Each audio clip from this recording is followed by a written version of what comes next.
À la page 91 du chapitre 38 de mes notes de cours, on va résoudre une première situation dans la section 3.7 de Séguin qui porte sur la mise à la terre. Donc un circuit relativement simple, un circuit à une maille pour expérimenter une première fois la technique qui est proposée ici. Je vous invite à prendre connaissance de la problématique, de la situation à la page 263 de Séguin, mais on va également devoir aller lire une petite notion à la page 264, car le problème initialement était incomplet. Les données du problème ne nous permettaient pas de le résoudre au complet. Débutons sans l'ajout, avec juste ce qui est mentionné à la page 263. Donc après une première lecture, on retranscrit ici les données qui nous sont données. On a une pile de 18 volts avec une résistance, dans un circuit avec une résistance de 2 ohms, un circuit avec une résistance de 4 ohms. On nous demande quel est le courant électrique dans la maille, une seule maille, donc un seul courant électrique. Mais on nous demande aussi quel est le potentiel électrique en 4 points du circuit. Donc je l'ai écrit rien qu'une fois. J'ai utilisé l'indice I. Donc ça spécifie que je cherche VA, VB, VC, VD. Donc initialement, c'est ce qui était mentionné dans la boîte, à la page 263. Évidemment, ça nous prend un circuit aussi, c'est pas résolvable, ça ne nous dit pas comment c'est branché ces choses-là. Donc je vous invite à regarder le circuit. Et on a besoin également de regarder le circuit pour savoir A, B, C, D, c'est où sur le circuit, à quel endroit qu'on veut connaître les différents potentiels. Mais on va le redessiner, donc à partir du circuit qu'on voit, on refait toujours un dessin. Il y a une seule pile, donc je vais dessiner la pile de ce côté-ci, comme on a toujours fait jusqu'à maintenant, qui va élever le potentiel à son maximum en haut. Le courant va circuler dans le sens logique en partant de la grande barre de la pile. Et en partant de cette grande barre-là, quand on lit le schéma qui est proposé par Séguin, la première chose qu'on rencontre, c'est la résistance R1. Je vais mettre sa polarité, donc c'est pas obligatoire, mais ça aide souvent à comprendre les problèmes. Et après ça, après avoir passé dans R1, on passe dans R2 et on a fini notre tour, on revient à la pile. Par la même occasion, en lisant notre dessin, on va identifier nos points A, B, C, D, à quel endroit qu'on les a rencontrés en analysant le circuit. À la première question, donc premier point d'interrogation, quel est le courant? J'ai deux stratégies possibles. J'aurais pu le résoudre en faisant la loi des mailles, en partant d'un point, exemple en bas ici complètement, puis dire je vais gagner plus E, moins R1 fois I, moins R2 fois I, puis je reviens à ce point-là. Dans ce problème-là, j'aurais juste le I qui serait inconnu et j'obtiendrais la réponse pour le I. Stratégie possible. Ce qui a été choisi ici, une stratégie qu'on va utiliser dans d'autres problèmes plus complexes, lorsqu'on cherche le I total, donc lorsqu'on cherche le I qui est fourni par la pile avant qu'il ici ne se divise pas, mais s'il se diviserait après. Mais quand on cherche le I total, une stratégie extrêmement intéressante, c'est de remplacer tout notre ensemble de résistances par une seule résistance. Okay? Donc, c'est la stratégie qui a été retenue ici, probablement celle qui avait été retenue par Séguin, puis j'ai refait la même ici. Donc, j'ai un circuit équivalent ici, où j'ai remplacé mes deux résistances par une seule résistance. C'est intéressant aussi parce que quand on a deux résistances, surtout en série comme ça, c'est quand même pas compliqué à calculer la résistance équivalente. Donc, je cherche le I maintenant sur ce circuit-là. Donc, je vais appliquer la loi d'Ohm qui dit que delta V est égal à RI. Je peux ajouter l'indice R pour vraiment montrer que je suis dans une résistance, mais ce n'est pas obligatoire. Je remplace par mes termes. Donc, le delta VR, dans ce cas-ci, correspond à la pile. Le R correspond à R12 et le IR correspond à notre I dans notre problème. J'ai une équation. Si je remplace les chiffres, il y a juste le 18 qui est présentement connu dans le problème. Donc, j'ai une équation avec deux inconnus.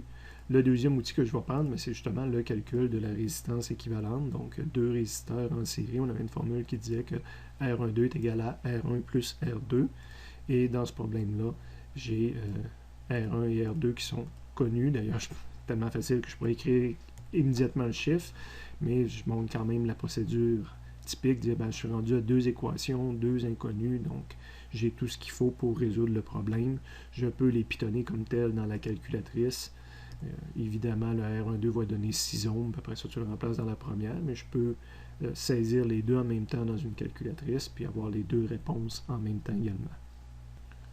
Ou encore, je fais le développement mathématique proposé ici pour trouver une formule globale qui donne la réponse tout est possible, là, les différents chemins sont acceptables. Et j'ai répondu à la question, le courant est de 3 ampères. Deuxième question, on me demande quel est le potentiel au point A. Donc, je cherche VA ici, VB, VC, VD. Je viens de faire une petite modification que vous ferez également parce qu'on dit qu'on identifie toujours nos variables. Donc, ici, je cherchais VA, VB, VC, VD. Donc, c'était encore plus exact, au lieu d'écrire juste A, dire que c'est VA à cet endroit-là, c'est VB à cet endroit-là, VC et VD que je cherche. Et c'est impossible de donner la réponse, de donner un potentiel si on ne sait pas par rapport à quoi qu'on donne la valeur de ce potentiel-là. Donc, il faut dire c'est quoi qui vaut 0 dans ce circuit-là. Il faut se donner une référence. Un peu comme sur un axe des X, c'est impossible de donner une position si on ne sait pas où est la position 0. Et la façon électrique de dire que c'est la position, le potentiel 0, c'est de mettre une mise à la terre. Le petit dessin qui est ici veut dire que le conducteur qui est ici, tous les points qui touchent à ce conducteur-là vont être un potentiel 0. Donc déjà, intuitivement, je pourrais donner des réponses, dire VC puis VD sont égales à 0. D'ailleurs, je pouvais déjà dire que VC et VD étaient au même potentiel parce que c'est un conducteur électrique qui est tout au même potentiel. Donc, s'il n'y a pas de résistance entre les deux, le conducteur électrique, la résistance est égale à 0. Donc, ces points-là étaient tous au même potentiel. Puis en plus, je viens de définir que je statue que ces potentiels-là sont au point 0. Donc, c'est impossible de répondre à cette question-là si on ne fait pas le petit ajout que je mentionnais de la page 264 de déterminer, soit que le client nous le dit ou nous autres on le fait, mais il faut déterminer à quel endroit que je statue que le voltage est égal à 0 volts. En statuant, j'ai déjà répondu pour VD. Et après ça, pour trouver les autres potentiels, je vais utiliser la formule des différences de potentiel. Donc, je cherche le potentiel à un certain point final d'un parcours. Ça va être le potentiel au début d'un parcours. Évidemment, un potentiel connu qui est intéressant de prendre ici, plus les différences de potentiel que je vais rencontrer. Donc, on va appliquer cette formule-là pour VC.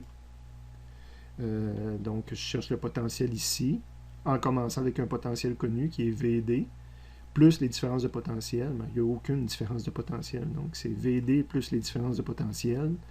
C'est le VD plus 1, 0. C'est 0 plus 0, dans le fond. Donc, le VC est égal à VD. Et le VD avait déjà été défini à 0 volts.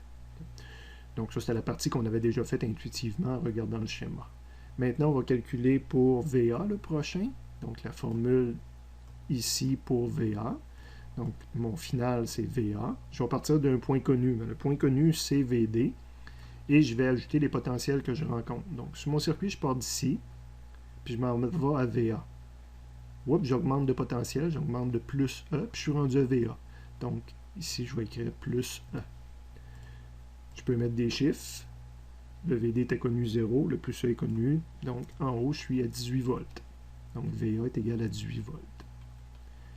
VB, le prochain. Avant de faire le prochain, ici, je pense que je l'avais sous une forme alternative.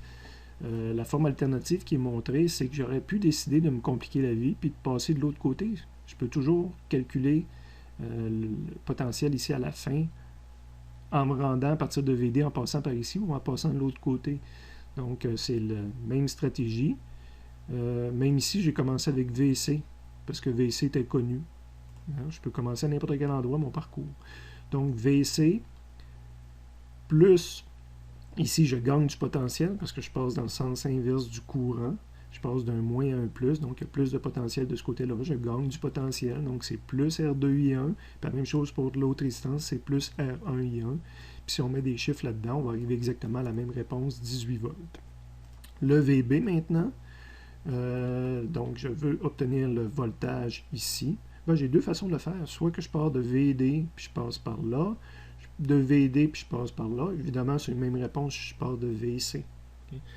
Je crois que j'en ai fait juste un, puis je suis parti de VA. C'est vrai même, VA est connu. Donc, je pourrais partir de VA. Je peux prendre le voltage le plus proche qui est connu. Donc, VA est connu. VC était connu aussi. Donc, deux stratégies. On voit que c'est ça. On a plusieurs chemins à partir du moment qu'on utilise ce genre de stratégie-là. Donc, j'ai VA qui est connu, plus un delta V, mais là, c'est un delta V que je traverse de cette façon-là. Quand j'avance sur mon parcours, je suis ici au début du parcours, puis après le parcours, je suis ici. Le standard nous dit que le potentiel est moins élevé, que je perds du potentiel. Donc, ça va être moins J'aurais dû écrire un moins ici. Même si la formule, c'est plus delta V, ben ici, j'ai un delta V. Fait que soit j'écris plus moins R1 fois I ou directement moins 1 fois moins R1 fois I. Ça revient au même. Donc, le voltage en B, c'est le voltage connu en A qui était égal à 18 volts. Puis, soit vous voyez l'autre version qui était écrite ici, là, soit que le moins tu le caches avec le RI ou tu le mets directement à l'avant. Dans les deux cas, là, ça donne 12 volts comme réponse. Et j'aurais pu passer de l'autre côté, là, je ne l'ai pas fait, un peu comme si j'avais montré la solution alternative. J'aurais pu passer de l'autre côté, de partir de VC qui est égal à 0. Et là, je gagne du potentiel pour me rendre à VB, donc plus R2 fois I.